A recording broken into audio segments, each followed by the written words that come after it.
ये छोड़ के ज़्यादा चलेगी।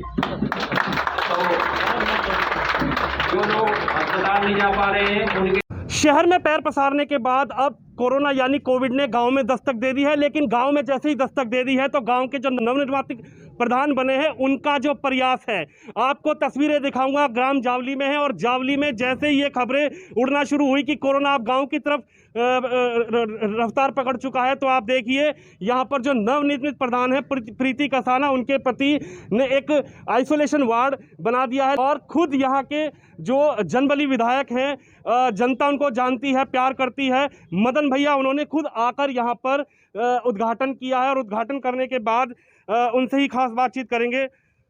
भैया जी, आज आपने उद्घाटन किया है, लेकिन जो कोरोना है अब शहर से गांव की तरफ दस्तक दे रहा है, लेकिन लोगों के अंदर ना मदन भैया डर का एक माहौल बना दिया गया है कि भाई कोरोना अगर किसी को हो गया तो बस उसकी मृत्यु निश्चित है।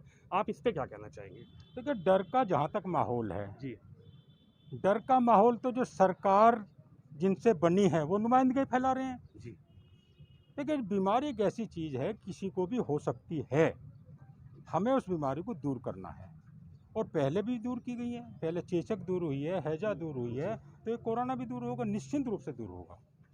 अच्छा विधायक जी, एक बड़ी बात है, खैर ये बात शहर के लिए होती है, लेकिन आप गांव में हैं, लेकिन आप लगातार विधायक रहे हैं, जनता के बीच रहे हैं, जनता आपसे प्यार भी करती है। सरकार की जो बातें और वादे हैं, क्या वो धरातल पे आपको नजर आ रहे हैं आज? क्योंकि लगातार जिस तरीके से मौतें होती जा रही हैं, नदियों में शव नजर आ रहे हैं, हजारों शव को अंतिम संस्कार की जगह उनको गाड़ा जा रहा है। मैं प्रयागराज की बात करूं या फिर और अदर जिलों की बात करूं। जनता के दावे का सवाल या सरकार के दावे का सवाल तो मैं दो शब्द में कहूँ जी, हवा खवाई, बस हवा खवाई है, ठीक है। लेकिन हम केंद्रित केवल जावली पे हैं फिलहाल। जी, जहाँ जहाँ आइसोलेशन सेंटर बने वहाँ पर हैं, वहाँ जनता पूरे तन मन धन से और वहाँ के प्रतिनिधि तन मन धन से प्रयास करके इस कोविड को दूर करने का प्रयास कर रहे हैं। हम केवल सरकार के ऊपर नहीं हैं। आज यहाँ पर विधायक जी कितने बेड का ये आपने जो उद्घाटन किया है, लगभग कितने बेड का उद्घाटन किया? ये फिलहाल 10 बेड हैं और हमें उम्मीद है 10 बेड भी ये खाली रहेंगे, क्योंकि गांव में फिलहाल एक मरीज नहीं है, एक मरीज नहीं है। लेकिन आप कह रहे हैं मरीज नहीं है, लेकिन कुछ हवाएं ऐसी उड़ाई गई मीडिया के अंदर कि ग्राम जावली के अंदर इतने लोगों की मृत्यु उन्होंने कहा कि कोरोना से हो गई, लेकिन जब हमने प्रधान जी से बात की, प्रधानपति से बात की, उन्होंने हमें जानकारी दी कि भाई ऐसा कुछ भी नहीं है, पैनिक ना किया जाए। अब देखिए, मौतें हुई हैं, मौतें एक स्वाभाविक है, जो जन्मा है उसकी मृत्यु निश्चिंत है जी, और ऑफिशियली कोविड से जो मृत्यु हुई हैं जी, वो भारत सरकार के कर्मचारियों की हुई हैं। उन्होंने यहाँ पर केवल दाग लगाया है। जी, अब भारत सरकार का प्रतिनिधि को देखिए, सबसे ज़्यादा हमारे गांव में पुलिस के लोग हैं, जी, सैकड़ों लोग पुलिस में हैं, जानता हूँ मैं बिल्कुल। हैं? जी, सरकारी ड्यूटियों में, बैंक में है, सब चीज़ें। देखो, उन्हें अपनी ड्यूटी तो निभानी है, जी सब। ये है। तो उसमें मेरा मानना ये है कि उससे कोई मतलब ये नहीं है। और फिर हम ये करें कोविड से भी हो, पैनिक नहीं होना चाहिए। सवाल इस चीज़ का नहीं है भाई, हो सकती है मृत्यु, हो सकती है।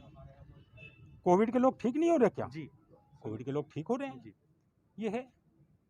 अच्छा विधायक जी, आखिरी सवाल यह है कि जिस तरीके से 10 बेड का बनाया गया है, आप लोगों को क्या कहना चाहेंगे कि वो डिस्टेंस बनाए, इससे डरे ना, और जो गाइडलाइंस बनाई गई है, चाहे वो ग्राम पंचायत के लिए बनाई गई हो, चाहे वो शहरी क्षेत्रों के लिए बनाई गई, क्योंकि आप जावली गांव से आते हैं, लेकिन पूरा क्षेत्र आपको जानता है, शहर में भी आपको लोग जानते हैं, तो उनसे भी क्या अपील करना चाहेंगे? अपील ये है, देखिए, एक तो सामाजिक दूरी बनाए रखें, मास्क का उपयोग करें, और अगर कोई लक्षण आ गए हैं जी, तो उसमें घबराएं नहीं, मजबूती के साथ उसका उपचार कराएं, निश्चित रूप से वो ठीक होंगे। और असली इलाज इसका वैक्सीनेशन है। जी, वैक्सीनेशन में कराने में अभी तक के जो रिपोर्ट हैं, जी, सरकारें फेल हो रही हैं। वैक्सीनेशन हो जाए तो कोई ज़रूरत ही नहीं पड़े जो है इस मास्क की। जो आपने विधायक जी वैक्सीनेशन की बात की, लेकिन मैं जो हम आंकड़े देखते जा रहे हैं, जब सरकार के पास 45 साल से ज़्यादा के लिए लोगों के लिए वैक्सीन का कार्यक्रम चलाया, इसी बीच सरकार ने 18 साल से 44 साल का वैक्सीनेशन के लिए घोषणा कर दी, लेकिन हालत यह है कि वैक्सीनेशन सेंटर के अंदर वैक्सीन ही नहीं है। तो इसमें आप सरकार का कितना फेलियर मानते हैं? अब सरकार का फेलियर तो अगले साल पता चलेगा, निश्चिंत 100 के 100 फेलियर है। मदन भैया ने साफ कहा है कि सरकार बातें और वादे जो कर रही है उस बातें और वादों को धरातल पर नहीं देखा जा रहा, लेकिन उन लोगों के लिए एक संदेश दिया है कि आप वैक्सीन लगवाइए जब आपका नंबर आए, पैनिक नहीं करना है, डरना नहीं है, घबराना नहीं है। हम सब मिलकर इस कोविड यानी कोरोना को मात देंगे और हराएंगे। आप घर में रहें, मास्क लगाएं, सुरक्षित रहें।